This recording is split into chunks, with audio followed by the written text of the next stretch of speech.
Welcome to this deep dive. We're going to unpack a topic that's really on so many minds right now, weight loss. Hmm. Specifically, the conversation around medications like, semaglutide. Yeah, You probably heard the headlines, scrolled through endless articles, maybe, and it can feel like, well, just a lot of noise. it really can. So our mission today is to try and cut through that. We want to offer a perspective that looks, beyond just the number on the scale. And we're really going to dig into the insights of Dan Hollis. His approach to this whole journey, Mm-hmm. it isn't just different. Well, he frames it as transformative. Mm. He completely reframes the conversation, really, moving it from just a physical change to something much deeper, more personal, an evolution maybe. Okay. So, yeah, our aim is to give you a clearer map, hopefully full of those moments you might not be expecting. Okay, so let's unpack this then. When most of us hear about semaglutide, the immediate thought is often like magic fix, right? A straightforward medical solution. But Dan Hollis challenges that idea pretty much from the get-go. How does he flip that script? Well, yeah, a really compelling point Dan makes is that for him, this is explicitly not a drug journey. It's a human one. A human one. He sees semaglutide, and yeah, that's a GLP-1 agonist. It mimics a gut hormone. He sees it as a powerful tool. A tool. Exactly. A tool that basically tells your brain, hey, you're full. Maybe slow down a bit. It alters how your brain processes hunger, satisfaction, even those reward signals we get from food. Right. And this can be incredibly liberating for people, Mhm. quieting that constant food noise they talk about. But it can also be quite disorienting. I can imagine. Yeah.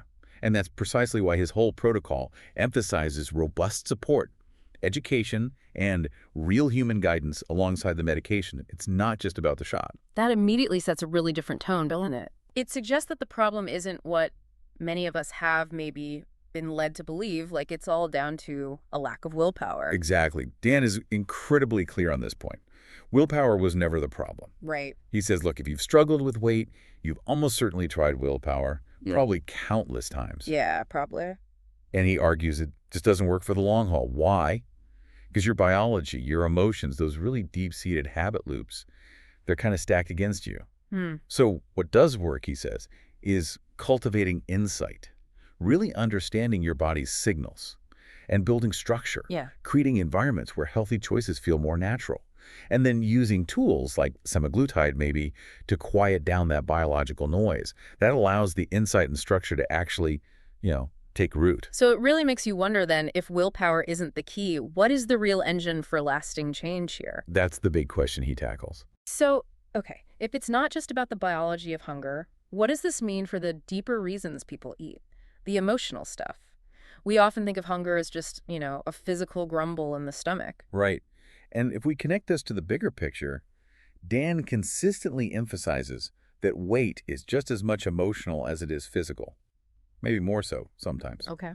People don't just eat because they're physically hungry. Yeah. We eat because we're anxious or lonely, bored, maybe overstimulated or feeling undersupported. Those things. Exactly. Semaglutide can help with the physical side of hunger. It can turn down that volume. But without real support for these underlying emotional aspects, well, most people find themselves eventually relapsing. Makes sense. So his system is specifically designed to guide individuals through that emotional recalibration that happens when food stops being the main fallback, the go-to coping mechanism. And when people do start losing weight with these tools, there's that very natural desire, isn't there, for it to happen fast, get it over with. Is that always the best way for, long-term success? Yeah, that's a crucial point. This raises an important consideration about the pace of change. Dan actually issues a pretty stark warning here. Oh. He says rapid weight loss without metabolic pacing is a common trap. Metabolic pacing, what exactly does he mean by that? It's about managing things strategically. So calorie intake, physical activity. Mm-hmm. The goal is to preserve crucial muscle mass and stop your metabolism from slowing down too much, because it will try. Oh, okay. Losing weight too quickly can actually cause your body to fight back, biologically speaking. It makes it harder to sustain the loss and can worsen long-term outcomes. Right. That's why his focus is so much on pacing, timing nutrition, building habits, tracking progress in a way that the body can actually sustain over time, not just a quick fix. So it's really not just about shedding pounds then. It's about building something foundational, something sustainable for the future. Absolutely. Yeah. Precisely. Dan insists that the real, maybe the deeper work often begins after the main phase of medication. Yeah. He stresses that semaglutide isn't meant to be a forever solution for most people. And when people stop, if they don't have a clear, supportive plan in place, well, those old patterns, the original appetite, the emotional triggers, they can all come rushing back. Hmm. So his approach is really about building habits and a mindset that can thrive beyond the injections, addressing the after right from the very beginning. Okay. Building on that idea, shifting away from willpower. Dan's approach also seems to powerfully address that emotional burden of shame. So many people carry that with weight struggles. How does he help people dismantle that? It's a really profound shift, actually. Dan makes it unequivocally clear. There is no shame here, only process. Only process. I like that. Yeah. He asserts that individuals aren't broken or lazy or undisciplined. Instead, he frames it as, they're often working against a biology that hasn't really been properly explained to them, and maybe a culture that, unfortunately, sometimes profits from their confusion. His role, as he sees it, is to help reset both things, the body and the individual's expectations of themselves. This perspective, it really does shift the entire paradigm. That sounds like more than just starting over. It feels like starting from a fundamentally different place entirely. That's exactly his point. He actually says, you're not starting over, you're starting right. Starting right, okay. And what that means is aligning with how your body and your brain actually work, getting support from people who truly understand the complexities of this whole journey. For him, it has to be a genuine conversation. It's much more than just a prescription. It's about cultivating a healthy relationship with food, yes, but also with your body and with the people guiding you. And this journey of starting right, it sounds like it can lead to some truly profound, maybe unexpected internal shifts. Like you mentioned Adrienne, a 53-year-old woman in Dan's program. Her story sounds incredibly moving. Yeah, her experience is such a powerful illustration of these inner shifts, the ones that can happen when the physical changes come rapidly. What happened?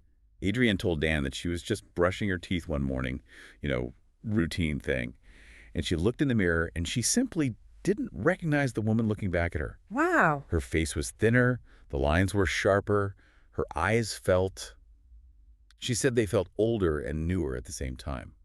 She told him very candidly, I know it's me, but I don't feel like I belong to her. That's intense, not belonging to yourself. Exactly. For her, it wasn't this moment of triumph you might expect. It felt, strangely, like a kind of disappearance. That must be incredibly disorienting, feeling so disconnected from your own reflection. What did Dan call that feeling, that sense of not belonging? He calls it identity lag. Identity lag. Yeah. He explains it like this. Your body can change faster than your story. And when that happens, the soul gets confused. The soul gets confused. Wow. Most people imagine, losing the weight is the hardest part. But Dan says the real crisis, often unacknowledged, happens in those moments after. After the weight loss. Yeah. After the hunger fades, those old comforting rituals maybe dissolve, and the armor, the weight perhaps you've carried for years, suddenly drops. And it leaves you feeling unrecognizable, even to yourself. Adrienne wasn't mourning the actual pounds she'd lost. She was mourning the version of herself who had carried them. The one who maybe used humor as a shield in rooms, or knew exactly which sweaters felt safe and comfortable.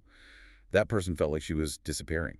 So how did Dan help her navigate that? That sounds like such a profound internal shift. It must require a really particular kind of support. Well, what's really compelling is hearing Dan explain that he didn't rush her. He didn't tell her, oh, you look beautiful, or you should be proud. Right. That probably wouldn't have helped. Probably not.